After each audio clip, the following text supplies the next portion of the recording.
សួស្តីប្រិយមិត្តទាំងអស់ជាទីគោរពថ្ងៃនេះខ្ញុំសូមនិយាយអំពី Economy System Overview ប្រទេសថៃដែលពាក់ព័ន្ធទៅនឹងសេដ្ឋកិច្ចសរុបនៃប្រទេសថៃខាងក្រោមនេះគឺជាសេចក្តីសង្ខេបដែលពាក់ព័ន្ធទៅនឹងសេដ្ឋកិច្ចក្នុងប្រទេសថៃដែលនឹងជួយឲ្យអ្នកយល់អំពីរបៀបនៃប្រទេសថៃនិងការគ្រប់គ្រងនិងអភិវឌ្ឍសេដ្ឋកិច្ចរបស់ប្រទេសថៃទី1ប្រព័ន្ធសេដ្ឋកិច្ចថៃមានប្រព័ន្ធសេដ្ឋកិច្ចជាសេដ្ឋកិច្ចទីផ្សារសេរីមានន័យថារដ្ឋបាលនិងឯកជនចូលរួមគ្នាក្នុងការផលិតនិងចែកចាយទំនិញឬសេវាកម្មទីផ្សារសេរីកំណត់តម្លៃតាមតម្រូវការនិងប្រកួតប្រជែងក៏ប៉ុន្តែរដ្ឋក៏មានការគ្រប់គ្រងដើម្បីការពារប្រជាជនឬវិស័យសំខាន់ៗដូចជាអាហារថាមពលនិងធនធានធម្មជាតិទី2វិស័យសេដ្ឋកិច្ចសំខាន់ឧទាហរណ៍ដូចជាកសិកម្ម agriculture វិស័យសំខាន់បំផុតហើយជាវិស័យដ៏បុរាណរបស់ប្រទេសថៃផលិតផលចម្បងដូចជាអង្ករស្ករកាហ្វេម្ទេសផ្លែឈើទុរេននិងផលិតផលចិញ្ចឹមដូចជាសាច់ត្រីនិងសត្វផ្សេងៗ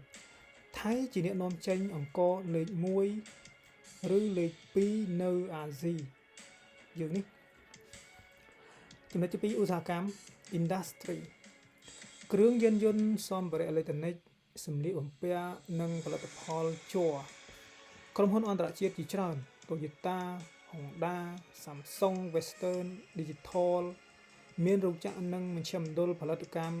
ផលិតក្រុមហ៊ុនរោងចក្រនៅក្នុងប្រទេសថៃមានតំបន់ឧស្សាហកម្មធំៗដូចជា Eastern Economy Corridor EEZ នៅជិតសមុទ្រចៅប្រចាំឆាំបូរីនិងរ៉ាយ៉ងទី3សេវាកម្មនិងទេសចរវិស័យទេសចរជាម៉ាស៊ីនសំខាន់បំផុតនៃសេដ្ឋកិច្ចថៃមុនសម័យកូវីដបង្កើតប្រាក់ចំណូលជាង 20% នៃ GDP ទេសចរសំខាន់ដូចជាក្រុងបាងកកពូកេតប៉ាតាយាផាតាយាឈៀងម៉ៃផ្នែកពាណិជ្ជកម្មនិងការនាំចេញ Trading Export ថៃជាប្រទេសនាំចេញជាង 60% នៃ GDP ទំនិញនាំចេញសំខាន់មានដូចជាយានយន្តគ្រឿងបន្លាស់អេឡិចត្រូនិកអាហារនិងផលិតផលកសិកម្មប្រទេសថៃគឺជាដៃគូពាណិជ្ជកម្មធំជាមួយនឹងប្រទេសមហាអំណាចជាច្រើនដូចជាប្រទេសចិនប្រទេសអាមេរិកប្រទេសកូរ៉េនិងចុងក្រោយគឺប្រទេសខ្មែរស្ថាប័នហិរញ្ញវត្ថុនិងការគ្រប់គ្រងសេដ្ឋកិច្ចធនាគារថៃឬក៏ធនាគារជាតិថៃគេហៅថា Bank of Thailand គ្រប់គ្រងនយោបាយនិងអត្រាប្តូរប្រាក់ក្រសួងហិរញ្ញវត្ថុគ្រប់គ្រងថវិកានិងការចំណាយរដ្ឋបើនិយាយពីទីផ្សារហ៊ុនថៃគឺ Set Stock Exchange of Thailand ជាមជ្ឈមណ្ឌលវិនិយោគសំខាន់បំផុតរបស់ប្រជាជននិងរដ្ឋាភិបាលថៃជំរុញឲ្យមាន Digital Economy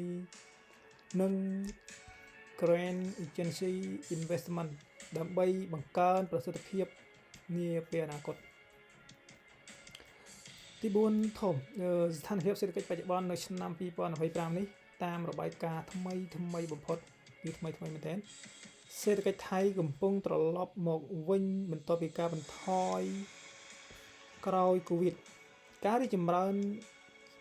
GDP ប្រហែលជា 2.8% ទៅ 3.0% ក្នុងឆ្នាំ2025នេះគឺបណ្ដាលមកពីបញ្ហាធំៗដូចជាការចុះខ្សោយនៃកម្លាំងការងារវ័យក្មេងនិងការពឹងផ្អែកលើទេសចររដ្ឋាភិបាលអនុទីនច័ន្ទវីរៈគុណដែលជានាយករដ្ឋមន្ត្រីទើបនឹងឡើងក្នុងឆ្នាំ2025ថ្មីនេះគាត់កំពុងតែអនុវត្តនូវគោលនយោបាយ Smart Thailand ឆ្នាំ2030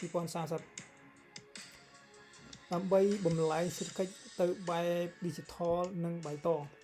គឺគាត់មានគោលនយោបាយល្អនេះគឺជាគោលនយោបាយមួយដែលទើបតែនឹងចេញថ្មីស្រឡាងបំផុតសម្រាប់ប្រទេសថៃ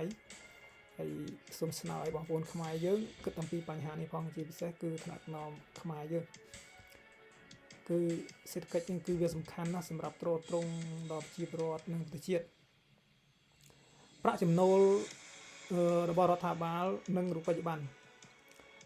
ណបាតថៃវាប្រើលុយបាត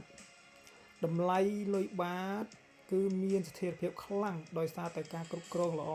របស់ធនាគារជាតិអញ្ចឹងគេគោរពគេស្រឡាញ់គេជាតិនិយមគេគោរពនៅតម្លៃរបស់គេណាអត់ដូចពីប្រទេសខ្មែរយើងគេវាអត់មានឲ្យតម្លៃសម្រាប់លុយរៀលរបស់យើងទេគឺលុយដែលសំខាន់លុយកណ្ដាលនិយាយរួមទៅនៅតំបន់កណ្ដាលគឺជាប្រវត្តិនិងមន្ត្រីឆ្ការគឺប្រើលុយដុល្លារចំណុចខាងកើតជាប់ព្រំដែនឬក៏ខេត្តមួយចំនួនដែលជាប់ព្រំដែនវៀតណាមដូចជាភ្នំពេញអីហ្នឹងគឺប្រើលុយដុល្លារខ្លះក៏ប្រើលុយដុល្លារហើយជាប់ព្រំដែនថៃបាត់ដំបងពោធិ៍សាត់ទេពជ័យសៀមរាបគឺភាគច្រើនស្ទើរតែទាំងអស់គឺគេប្រើលុយបាតហើយចំណែកលុយខ្មែរយើងមិននឹងចំណុចទីណាទេអាហ្នឹងគឺជាចំណុចមួយដែលយើងគួរតែគិតដែរតម្លៃលុយបាតស្ថិរភាពខ្លាំងដោយសារតែការគ្រប់គ្រងល្អរបស់ធនាគារជាតិអត្រាប្តូរប្រាក់ប្រហែលជា$1ស្មើនឹង 36.37 តាមស្ថានភាពខែតុលាឆ្នាំ2025ថ្មីនេះទេបងប្អូនសេចក្តីសន្និដ្ឋានសេចក្តីសេដ្ឋកិច្ចថៃគឺជាការលាយបញ្ចូលគ្នារវាងទីផ្សារសេរីនិងការគ្រប់គ្រងរដ្ឋវាមានកម្លាំងធំក្នុងវិស័យឧស្សាហកម្មនិងកសិកម្មទេសចររដ្ឋាភិបាលបច្ចុប្បន្នកំពុងតែផ្លាស់ប្ដូរទិសដៅសេដ្ឋកិច្ច Digital និងបៃតង Digital and Green Economy ដើម្បីប្រឆាំងនឹងបញ្ហាអនាគតអញ្ចឹងថៃគេដាក់គោលដៅគេក្នុងឆ្នាំ2030នេះរបស់លោកច័ន្ទកុលលោកច័ន្ទរាយរាគុណគឺគាត់ដាក់គោលដៅគាត់ក្នុងឆ្នាំ2030នេះគឺថៃត្រូវតែមានសន្ទុះសេដ្ឋកិច្ចឲ្យខ្លាំងដើម្បីហើយប្រជែងជាមួយនឹងប្រទេសក្នុងតំបន់នៅលើពិភពលោកហើយដល់ពេលក្រោយខ្ញុំនឹងបញ្ជាក់អំពីបញ្ហាខ្លះៗទៀតអំពីទាក់ទងទៅនឹងប្រទេសថៃសូមអរគុណច្រើន